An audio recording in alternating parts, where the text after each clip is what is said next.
við kynnum okkur sem höfum farið 12 spora leiðina í andlega ferðalag samkvæmt þessari ágætu bók sem hún Helga Hróbjörnsdóttir flutt inn frá Bandaríkjunum og lagði okkur í hönd og hefur gert svo mörgum svo gott. Og þetta ferðalag miðar einmitt að því sama sem við erum að tala um hér.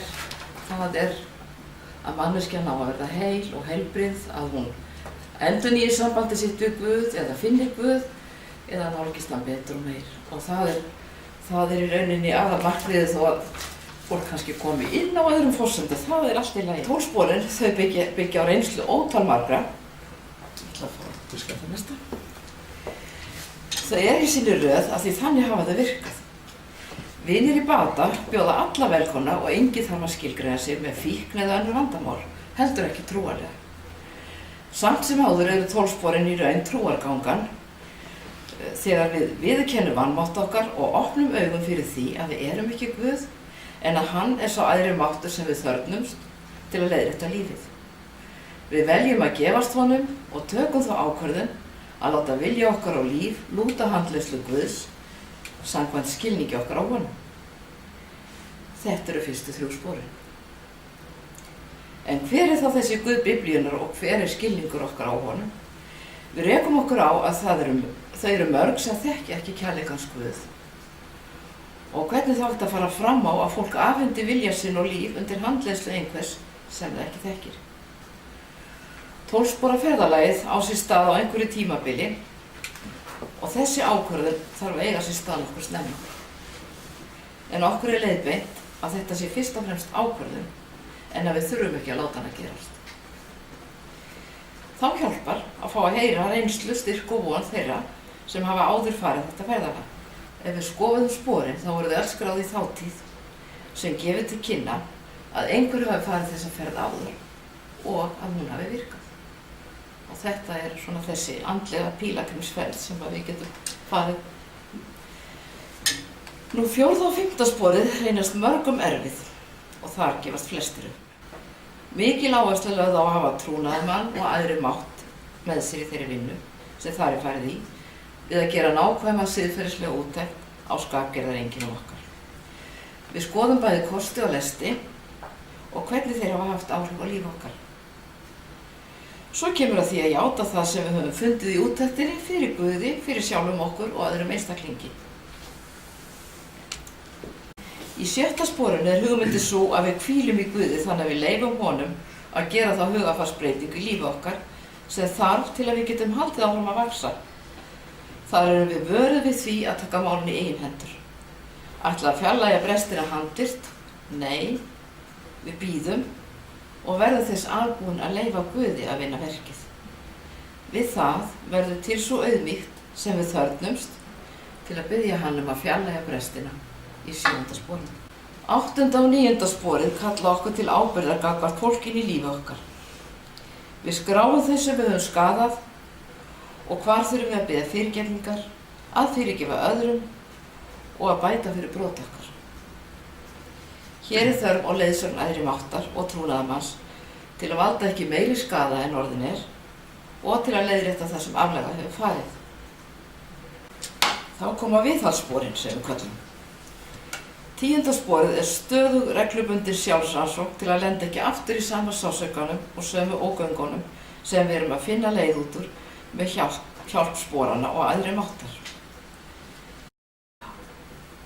11. sporsbæn. Æðri máttur eins og ég skil þig. Ég bið að sambandi milli mín og þín megi haldast opið og laust við óreiðu daglegs lífs. Með bæn minn og hugleiðslu bið ég sérstaklega frelsi frá einþykni, sjálfsréttlætingu og óskhyggju. Ég bið leiðsögn til að ég megi hafa skýra hugsun og jákvæða framgöngu. Verði þinn vilji æðri máttur, ekki minn.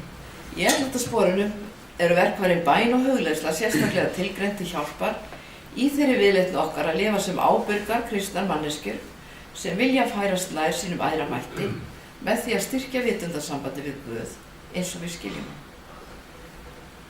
Loks 12. sporið og þá deilum við reynslu okkar styrk og von af þeirri andlegu vakningu sem Guð gefur okkur með snertingu sinni og nærveru í prógramminu. 12. sporin minnir okkur líka á að það skiptir máli til að viðhalda batanum að halda áfram að vera með öðrum sem á þessari göngu, þiggja og gefa og finna vöxtinn saman. Það er með því að gefa sem við fáum. Með þessari stuttu yfirferð yfir sporin 12 þá er ljóst að Guð eða æðri máttur er þungamiðjan í þessu prógrami. Í bókinni Bænir fyrir 12 sporin segir: 12 sporin virka fyrir mátt Guðs en ekki manns. Og eins og ég sagði áðan þá koma þátttakendur í sporastarfi mjög misjafnlega á vegi staddir á vegi trúarinnar og það er vandi að mæta þeim þannig að öllum sé mætt á þeim stað þar sem þau eru stödd. Þetta hefur margoft verið rætt á leiðbeinendasamverum sem við höfum í Skálholt á hverju hausti og niðurstaðan er alltaf þessi: við gefum ekki afslátt af okkar trú, við sem fyrir erum megum vera þar sem við erum stödd á vegi trúarinnar og þau sem koma ný mega vera þar sem þau eru stödd. Fólk leggur á stað í andlega ferðalagið og fer að vinna vinnuna og lesa efni sem lagt er fyrir og einhvern veginn er það svo að á leiðinni hefur æðri máttur lag á að kynna sig sjálfur fyrir ferðalöngum þannig að þau fara að treysta og þau fara að biðja og þora að tala uppátt um Guð. Þegar komið er að 11. sporinu sem er undir lokin eftir að mannskapurinn hefur verið allan veturinn í hópnum þá finnst mér skipta miklu máli að leiða þau inn í upplifun af hugleiðslu sem á að vera hluti af sporinu. Sumt er bara ekki hægt að kenna með orðum, við þurfum að fá að reyna. Þetta er alltaf áhætta. Flestir taka þessu mjög vel og njóta þess, en það er alltaf dæmi annað. Eins og konan sem mætti ekki á þann fund af því hún þorði ekki, eða maðurinn sem satt nálægt mér í hugleiðslunni og nötraði af pirringi allan tímann. Þessi tvö komu samt aftur næsta haust til að fara í gegnum sporinu og halda áfram. Í hugleiðslunni hef ég ýmist notað Lectio Divina eða Centering Prayer þegar ég er með það. Við fáum mjög oft spurningar frá fólki sem komið í góðan bata í sporunum hvað sé næst og hvað svo. Í nokkrum kirkjum hafa verið teknir svo kallaðir 11. sporsfundir fyrir framhaldshópa, þar sem útbúið hefur verið fundarform sem líkist því sem á venjulegum sporafundum, nema hvað lengri tíma varið til íhugunar. Og í nokkrum kirkjum veit ég til að þar hefur Centering Prayer verið iðkuð á þessum fundum og gefist vel. Ýmislegt hefur verið reynt til að mæta þessum hópi fólks sem vil gjarnan geta sameinað það að hitta aðra í hópi þar sem þau getur í öryggi deilt reynslu, styrk og von og leið iðka bæn og hugleiðslu.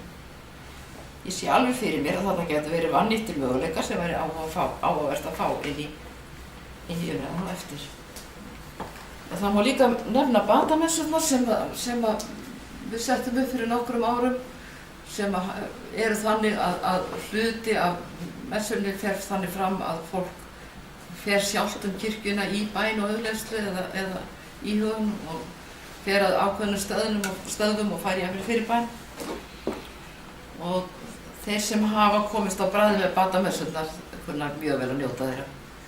Og ég veit að margir prestar hafa einmitt verið uppörvaðir að þjóna í svoleiðis messum. Þau sem hafa ílest í sporastarfinu og iðka hugleiðsluna meðfram segja hiklaust frá því að í hugleiðslunni gefi Guð græðslu hið innra sem er umfram það sem við getum skilgreint í orðum. Og þetta er allt í samræmi við það sem við fengið að heyra hérna. Þessi græðsla kemur í ljós þegar hugleiðslan hefur verið iðkuð reglubundinum tíma. Fólk finnur að innri breyting eða bati hefur átt sér stað. Og nýlega sagði einn vinur í bata mér frá því að morgunhugleiðslan sem hún var nýlega byrjuð að iðka gæfi sér sérstakan styrk inn í daginn og markaði stefnuna, gæfi sér fókus eins og hún orðaði það. Margir vinir í bata hafa sagt að það að byrja daginn með bæn breyti öllu fyrir sig. Og ég þakka fyrir, það var búið að vera frábært að hlusta á okkur og margt mjög áhugavert. Þá ætla ég að ljúka þessu með 11. sporsbæn og bókinni Bænir fyrir 12 sporin. Guð, ég veit ekki alltaf hvernig ég á að biðja og þegar loks ég bið ég ekki viss að þú heyrir til mín yfirleitt. Ég veit að þú gerir það en ég bið að þú hjálpir mér að finna til nálægðar þinnar, að skynja hlýju þína og fullvissa mig að hvert sinn sem ég kem til þín í bæn þá mæti ég elsku þinni og samþykki. Þegar ég hugleiði skilaboð þín sem berast mér úr Biblíunni, frá öðru fólki eða frá sköpun þín í náttúrunni, þá færist þú nær mér. og hvort sem þú færist nær mér við hugleiðslu í bæn, hjálpa mér þá, svo að ég megi fara af samfundum okkar með dýpri skilning á því hver viljið þinn er fyrir mitt líf. Ég vil breyta rétt, hjálpa mér að vita hvernig. Amen.